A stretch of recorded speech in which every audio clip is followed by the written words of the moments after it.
saying it as I'm standing here. If the Lord asked me to stop ministry now, I stand by the God of heaven. I'm speaking. I know that they are recording this. I will never carry a mic again till Jesus comes.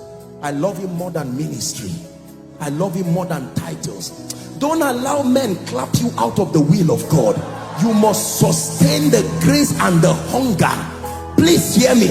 I'm talking. This is not preaching, this is not. I'm speaking from the, sometimes when we see people who God has dropped his hand upon them, sometimes we need to be open like this to say these things so you will get it. Don't let fame can be deceptive. People can clap their hands. When I was coming in, thank God for your wonderful protocol people. I saw everybody running around and some of you were holding cameras. I said,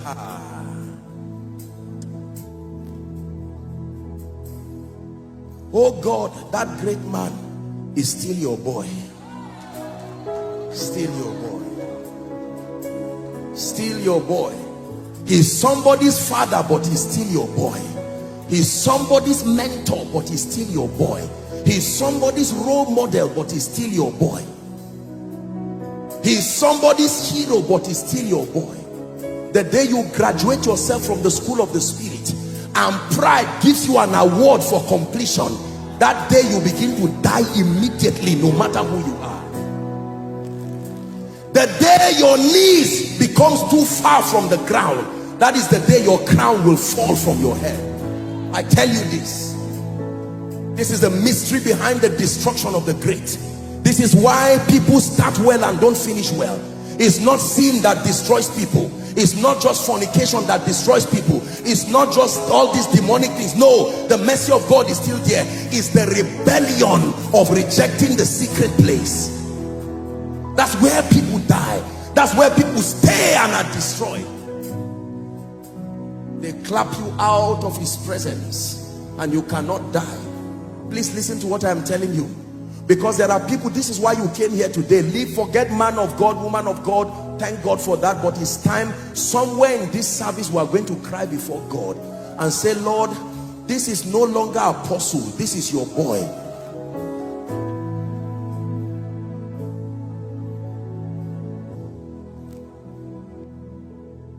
Are we together?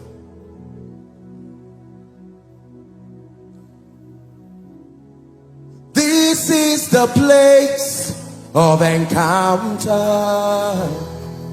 Do to me what you want.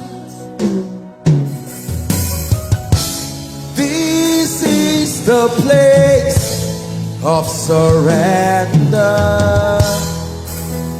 Do to me what you want. This is the place where my life is changed. Do to me what you want. So we must pray the prayer of the psalmist.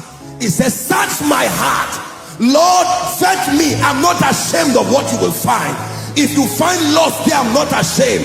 I won't say I'm a big man. If you find loss, kill it before a generation kills me for it. If you find pride, I'm not ashamed when I stand before you. I know I'm a great musician, I know I'm a great man, but I come to you. May your all-seeing eye search my heart, search my motive. Leave ministry, leave preaching, leave singing, focus on me. Listen, you can be fasting as a man of God. That fasting is almost wasted. You can go to God as a colleague, trying to get one or two things, the anointing for the season with your hand in your pocket. Let me tell you the truth. You need to understand that although we are one with Christ, our dominion is shared dominion, not absolute dominion. And there are times you need to join the 24 elders, take away your golden crown and join them to lie down and cry, Kadosh, holy, holy. You want to carry the grace for a generation. It is more than just fasting. It is more than just praying. It is death. where you are not ashamed of whatever God finds. People can be clapping for you and God says, no, in the last 2 weeks pride is growing in you, lust is growing in you. In the last 2 weeks, bitterness, you are no, work on it. And you get down on your knees quickly and say, Lord, I'm not ashamed. What is there to be ashamed of?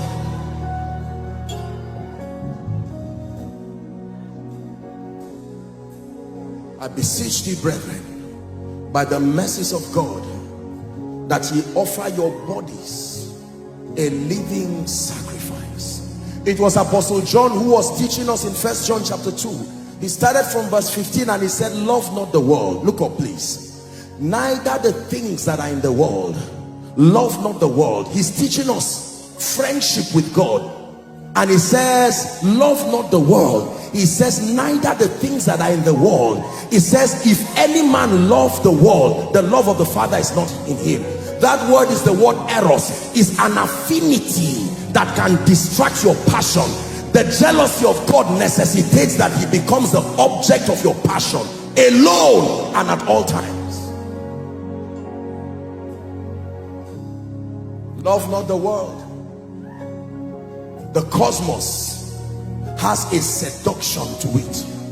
Money has a seduction to it. Fame has a seduction to it. Are we together? Every good thing has a seductive component to it. And it is only death that can immune you, especially in the generation that we live. Please hear what, don't pretend you are not hearing me. Oh, this is the voice of God. If you want to last, if you want to stand strong, you must forget about some of this paraphernalia of ministry and be true with God and be true to God and say, help me. Don't forget the ignorant. The people will talk about you and say things. Don't mind them, leave them. Do your business with God. Because when you are tried like that refiner's fire, then you will come out with a dimension of grace and glory that people will look and say, from whence cometh this? And God will say, this is what I can make out of men who die. See, let me tell you this. Please look up. There are 3 levels of anointings, and I think I should just digress a bit to share this. We'll find somewhere to pray. Number 1, there is the anointing that comes upon you as a believer. The Bible lets us know that there is an anointing that indwells a believer on account of his being grafted into Christ. Are we together now? Yes. Number 2, there is the anointing that comes upon you on account